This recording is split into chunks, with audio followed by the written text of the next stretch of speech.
started my talk by quoting a verse of the glorious Quran from Surah Hujurat, chapter number 49, verse number 13, where Allah subhanahu wa ta'ala says, Ya ayyuhan nasu inna khalaqnakum min zakrin wa unsa wa ja'alnakum shu'uban wa qaba'ila lita'arafu inna akramakum indallahi atqakum inna Allaha alimun khabir.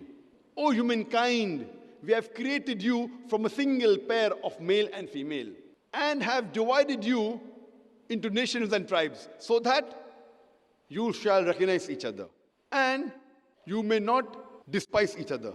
And the most honored in the sight of Allah subhanahu wa ta'ala is the person who has taqwa, the person who has God consciousness, piety, righteousness. Allah says in this verse that He has divided the human beings into different tribes so that you may recognize each other, not that you may despise each other. And the most honored in the sight of Almighty Allah is the person who has taqwa, God consciousness, righteousness, piety.